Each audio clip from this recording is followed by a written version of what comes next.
Question number 14 है student. तो start करते हैं। Following is the extract of Messrs A&N trial balance on 31 मार्च 2025। तो हेड्स ऑफ अकाउंट में आपको सन्डी डेटर्स गिवन है 2,05,000 के। प्रोविजन फॉर डाउटफुल डेट ये आपका ओल्ड वाला है 10,000। बैड डेप्ट 3,000 है। ये बैड डेप्ट आपके इससे कवर हो चुके हैं, ठीक है। तो बस याद रखना है कि ओल्ड बैड डेप्ट है, ये ओल्ड प्रोविजन है।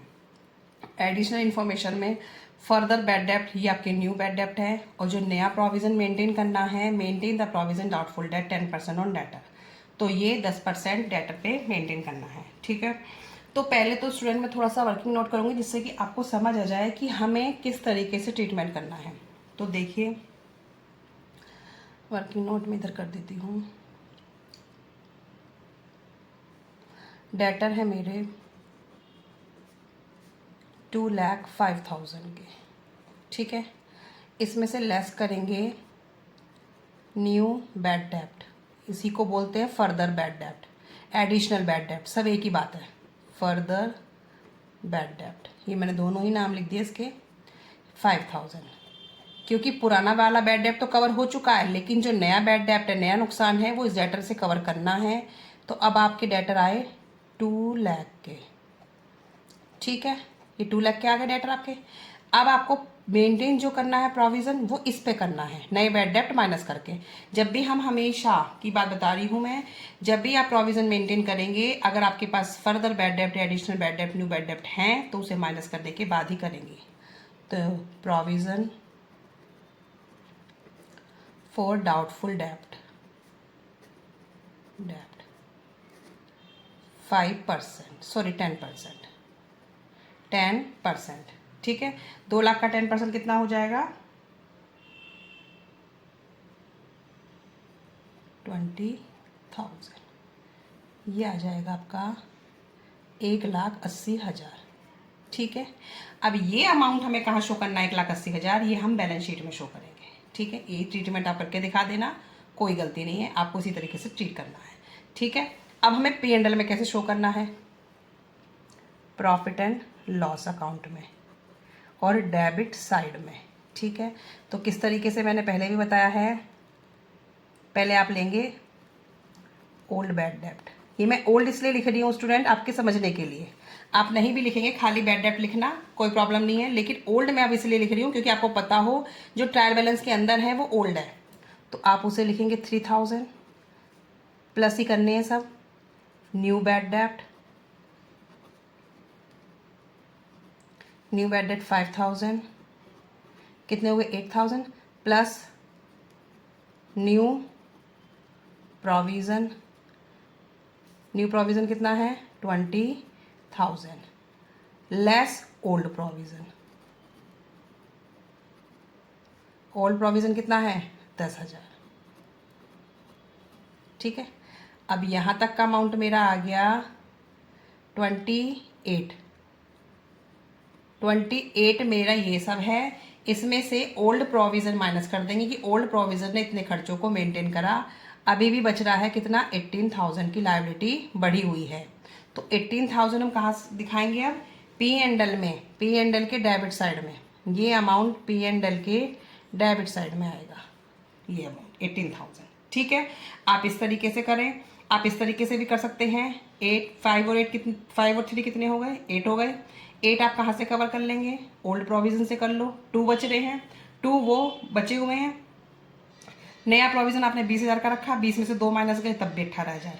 लेकिन अगर ये बस सीक्वेंस वाला फॉर्मेट करेंगे तो आपको इजी पड़ जाएगा स्टूडेंट, ठीक है। आपको जिस तरीके से समझ आए, ये भी मुझे ऐसा लगा कि आपको इजीली समझ आ जाएगा। तो ओल्ड बैड डेप्ट 3,000 रखा, न्यू बैड डेप्ट भी प्लस कर लिया, न्यू प्रोविजन भी प्लस कर दो और सीधा ओल्ड प्रोविजन माइनस कर दो। अगर इन दैट केस आप रफली भी करके देख सकते हैं, अगर आपका ओल्ड प्रोविजन इतना ज़्यादा होता कि सारे खर्चों को पूरा कर लेता, तो आपकी लायबिलिटी फिर किस साइड बन जाती? क्रेडिट साइड में शो करते आप, ठीक है। क्रेडिट साइड में इसलिए शो होता है क्योंकि लायबिलिटी कम हो गई।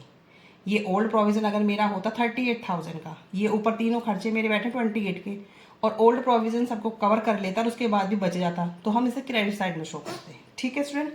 तो ये आपको आना चाहिए इस तरीके से। मैं क्वेश्चन करा दूंगी अभी तो, लेकिन ये वाले क्वेश्चन में आपको इसी तरीके से करना है। आई होप कि आपको समझ आ गया होगा। प्रॉफिट एंड लॉस में ये आएगा, बैलेंस शीट में ये आएगा, ठीक है, अब हमें इसकी एंट्री पास करनी है, तो एंट्री कैसे पास करेंगे? फर्स्ट तो आपको जो पुराना वाला बैड डेप्ट है उसको तो बिल्कुल अवॉइड करना है, देखना है नया वाला बैड डेप्ट अकाउंट डेबिट टू। जब हमें कोई नुकसान होता है तो हम क्या एंट्री पास करते हैं? जो पैसा नहीं रिकवर होता डेटर से, bad debt account debit to debtor account. कितना? जो नए वाले बैड डेप्ट है 5000, ठीक है। उसके बाद provision for doubtful dept account debit to bad डेप्ट। कितने के बैड डेप्ट कवर कर लेगा प्रोविज़न? 8000 के। 8000 कौन कौन से? 3 ये 5 ये 8000, ठीक है। फिर थर्ड एंट्री हमारी क्या हो जाएगी? Profit and loss account debit. ये जो हमने अकाउंट खोला था प्रोविज़न का, इसे हम यहाँ बंद कर देंगे। टू प्रोविज़न फॉर डाउटफुल डेब्ट। अब यहाँ कितना अमाउंट आएगा? ये 18,000। 18,000, ठीक है। फर्स्ट हमने क्या किया? Bad debt to debtor. फिर हमने क्या किया? बैड डेट अकाउंट खोला तो उसको हमने ऑफ कर दिया। Provision for doubtful debt to bad debt, क्योंकि हम बैड डेट कहाँ से कवर करेंगे? प्रोविजन से करेंगे। कितने के बैड डेट? जितने के हैं उतने तो कवर करने हैं हमें, हमने कवर कर लिए। फिर हम प्रॉफिट एंड लॉस में ट्रांसफर करेंगे प्रोविजन को, तो प्रोविजन कितने का जा रहा है? 18,000 का, ठीक है। आप जिस तरीके से भी आपको समझ आए, मैंने आपको दोनों तरीके बता दिए हैं कि 5 old bad debt new bad debt दोनों को मिलाओ 8,000 कहाँ से कवर कर लिए? पुराने प्रोविजन से कवर कर लिए। 2,000 बचे अभी भी। नया प्रोविजन हमारा कितने का है? 20,000 का। 20 में से पुराना प्रोविजन अभी भी बचा हुआ है, तो 20 में से 2,000 गए और कितने आ गए? 18,000, ठीक है। और ये सीक्वेंस करोगे तो ये सीक्वेंस तो आपको इजी है ही बिल्कुल, आप इसी तरीके से कर लेना। और बैलेंस शीट में पुराना बैड डेट पुराना प्रोविजन कुछ नहीं आता, सब न्यू आता है। डेटर में से नए बैड डेट माइनस करने हैं, जो अमाउंट आएगा उसी पे प्रोविजन मेंटेन करना है नया वाला, और वो माइनस करके 1,80,000 का बैलेंस शीट में असेट साइड में, ये बैलेंस शीट में असेट साइड में आएगा अमाउंट 1,80,000, ठीक है स्टूडेंट। मैंने इसके अकाउंट नहीं बनाए हैं, मैंने जस्ट आपको एंट्री समझा दी हैं, आपको वर्किंग नोट बता दिया है। वर्किंग नोट आई होप कि आपको समझ आ गया होगा।